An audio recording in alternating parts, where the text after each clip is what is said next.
ನಮಸ್ಕಾರ. ಕರ್ನಾಟಕದ ಜನತೆಗೆಲ್ಲರಿಗೂ ನಮ್ಮ ಕನ್ನಡದ ರಾಜ್ಯೋತ್ಸವದ ಶುಭಾಶಯಗಳು. ನಾನು ಶಾಂತಕುಮಾರ್ ಅಂತ. ನಾನು ಕೋರಮಂಗಲದ ನಿವಾಸಿ.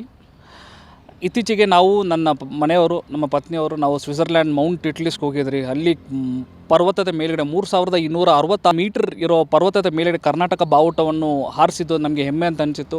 ಅಲ್ಲಿರೋ ಜನರೆಲ್ಲ ಕೇಳ್ತಾಯಿದ್ರು ನಮ್ಮ ಹತ್ರ, ಇದು ಯಾವ ದೇಶದ ಬಾವುಟ ಅಂತ. ನಾವು ಹೆಮ್ಮೆಯಾಗಿ ಇದು ಕರ್ನಾಟಕದ ಬಾವುಟ, ನಾವು ಬೆಂಗಳೂರು ITBTಯಿಂದ ಬಂದಿದ್ದಾರಂತ. ನಾವು ಬೆಂಗಳೂರಿಂದ ಹೇಳಿದ ತಕ್ಷಣ ಅವರೇ ITBTನ ಅಂತ ಕೇಳಿದರು. ಸೊ ಆದ್ದರಿಂದ ನಮ್ಗೆ ಹೇಳಿ ಅದರ ಬಗ್ಗೆ ವಿವರಣೆ, ನಮ್ಮ ಕಲ್ಚರ್, ನಮ್ಮ ಕರ್ನಾಟಕದ ಬಗ್ಗೆ ನಾವು ಅವರಿಗೆ ಅಲ್ಲಿರೋ ಜನರಿಗೆ ಯುರೋಪಿಂದ ಸುಮಾರು ಜನ ಬಂದಿದ್ದರು, ಸ್ವಿಟ್ಜರ್ಲ್ಯಾಂಡಿಂದ, ಹಾಲೆಂಡಿಂದ ಬಂದಿದ್ದರು.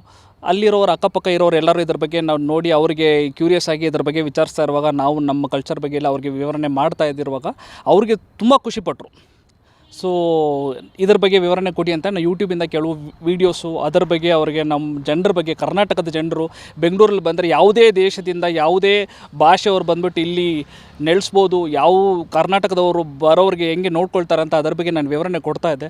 ಅವ್ರಿಗೂ ನಾವು ಬೆಂಗಳೂರಿಗೆ ಬರಬೇಕು, ಕರ್ನಾಟಕಕ್ಕೆ ಬಂದು ನೆಲೆಸ್ಬೇಕು ಅಂತ ತುಂಬ ಖುಷಿ ಅಂದ್ಕೊಳ್ತಾಯಿದ್ರು. ನಾನು ಅಷ್ಟೇ. ನಾನು ಬೆಂಗಳೂರಿನವನಲ್ಲ, ಕರ್ನಾಟಕದವನಲ್ಲ. ನನ್ನ ಮಾತೃಭಾಷೆ ತಮಿಳು, ಬಟ್ ನಾನು ಹುಟ್ಟಿದ್ದು ಬೆಳೆದಿದ್ದೆಲ್ಲ ಕರ್ನಾಟಕದಲ್ಲಿ.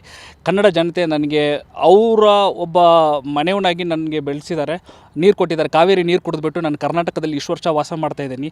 ನಾನು ಯಾವಾಗಲೂ ಕರ್ನಾಟಕ ಜನತೆಗೆ ಕೃತಜ್ಞತೆ ಇರ್ತೀನಿ. ಸೊ ಈ ಬಾವುಟವನ್ನು ಆರಿಸುವಾಗ ಅಲ್ಲಿ ಇರುವ ಜನರು ಇದ್ರ ಬಗ್ಗೆ ಕೇಳ್ತಾ ಇರುವಾಗ ಅಲ್ಲಿ ಚಳಿ ಬಂದುಬಿಟ್ಟು ಸಿಕ್ಕಾಪಟ್ಟೆ ಇತ್ತು. ಇಟ್ ವಾಸ್ -°C ಇರ್ತಾಯಿತ್ತು.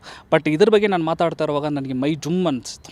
ನಮ್ಮ ಕರ್ನಾಟಕದ ಜನರ ಬಗ್ಗೆ ಮಾತಾಡ್ತಾ ಇರುವಾಗ ಇದು ನಾನು ಯಾವತ್ತೂ ನನ್ನ ಜೀವನದಲ್ಲಿ ಇದನ್ನು ನಾನು ಮರೆಯೋಕ್ಕಾಗೋದಿಲ್ಲ.